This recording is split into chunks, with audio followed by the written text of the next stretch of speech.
The Mediterranean air was thick with salt and secrets. In the posh hills above Saint-Tropez, luxury whispered from every corner. Private estates tucked behind wrought iron gates, yachts bobbing like white ghosts in the harbor below, and sports. Cars tearing through winding roads with the entitlement of those who'd never known consequence. Dr. Taylor Hayes had come to France to escape consequences. After months of emotional chaos in Los Angeles, Thomas's near relapse, Steffi's ongoing war with Hope and Liam, Ridge's indecisiveness, Taylor needed space. Space to think. Space to breathe. Space to remember who she was. Outside of Forrester drama, but she didn't expect to find herself at the center of a storm more harrowing than anything she'd faced in LA. It was just past midnight when the crash happened. Taylor had been driving. Alone, descending the coastal road from her rented villa into town, the engine of her borrowed BMW humming beneath her. The road curved hard to the right, a blind corner. She didn't see the motorbike until it was too late. The impact was quick, violent, and final. The bike collided with the passenger's side. The rider was flung like a rag doll into the trees. Taylor's tires screeched as she came to a halt, heart hammering against her ribcage. She stumbled out, stumbling over her heels into the headlight's cone of panic. There, half obscured by foliage and moonlight, lay the body, blood on leaves. Stillness. No pulse. Within the hour, the French gendarmerie had arrived. The scene was locked down with flashing blue lights. Taylor tried to explain in her faltering high school French, "Je suis médecin. C'était un accident. Je ne l'ai pas vu." But they were coldly professional. She was given a breathalyzer. It came back clean. Still, her hands were cuffed. "You are under arrest," the officer told her in accented English, "for suspicion of vehicular manslaughter. You will come with us." Taylor's heart sank. "I didn't mean to. He came out of nowhere. Can't I call someone? I have family in the States. My daughter, she's a CEO." The officer looked unimpressed. "You will have a chance to make one call after processing." They led her away from the scene, the flash of cameras already beginning. Paparazzi. Of course they had followed her here. A Forrester-adjacent scandal always sold. Back in Los Angeles, Steffi's phone lit up just as she was crawling into bed next to Finn. "Taylor Hayes involved in fatal crash in France," read the headline. Steffi sat bolt upright. "Oh my God!" "What is it?" Finn asked, already sitting up. "She's been arrested. Mom's been arrested for killing someone. In France." Finn grabbed the phone. His expression darkened. "This is serious," he said. Steffi's mind raced. "We need to get to her. Now." Taylor was held at a police station in Saint-Tropez for 48 hours. She was questioned for hours in a small white room that smelled of bleach and old metal. The dead man's name was Adrien Marchand, a 26-year-old French journalist known for exposing celebrity scandals and political corruption. He had been following Taylor's car earlier that evening, according to witness reports. The police suspected she might have swerved intentionally. "He was a paparazzo," Taylor said. "He had a camera. He tried to take pictures of me through the window earlier that day."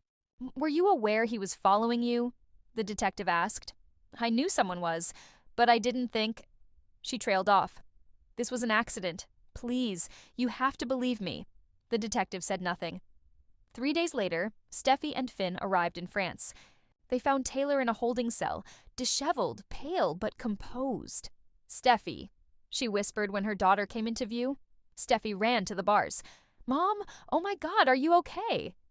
"They think I did it on purpose," Taylor said. "They think I murdered him." "You didn't," Steffi said fiercely. "We'll get you out. I don't care what it takes." Finn began digging into Adrien Marchand's background. What he discovered made his blood run cold. Adrien had been tailing Taylor for weeks, not just in France, but in Monaco, Italy, and Elle. He wasn't just a paparazzo. He had ties to a tabloid crime ring that blackmailed celebrities with incriminating footage. Finn found photos of Adrien with a known associate of Sheila Carter. When he brought this to the local French attorney, they'd hired a silver-haired legal shark named Claudine Moreau. She raised an eyebrow. "So you're saying this wasn't just a crash? It was a setup?"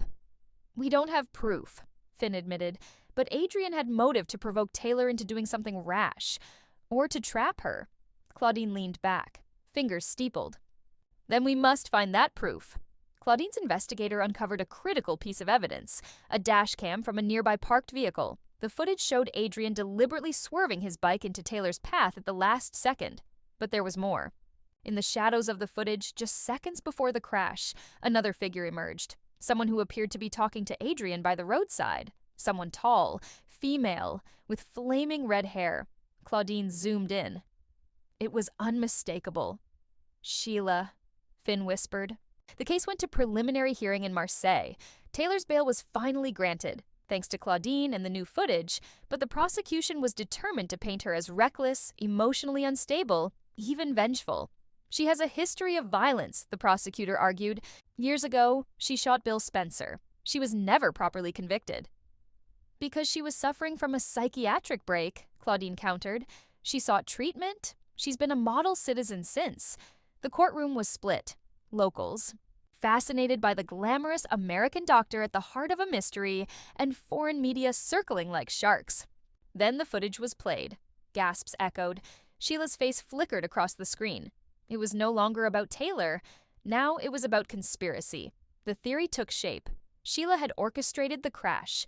Adrian was meant to provoke Taylor, perhaps even fake an injury, enough to cause scandal. But the crash turned fatal. Whether Sheila intended it or not, she had gotten what she wanted. Taylor discredited, imprisoned, and isolated.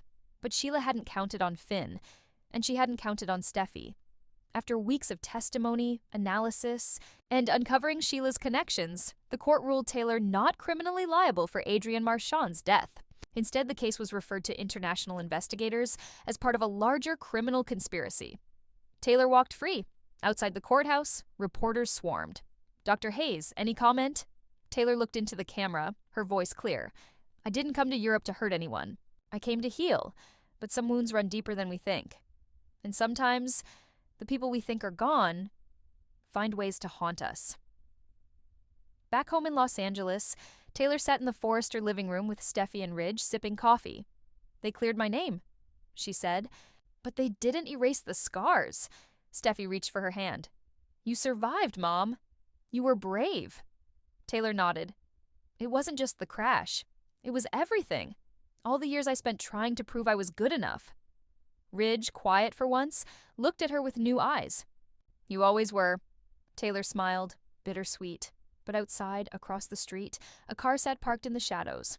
Watching, waiting, Sheila was still out there, and the game was far from over.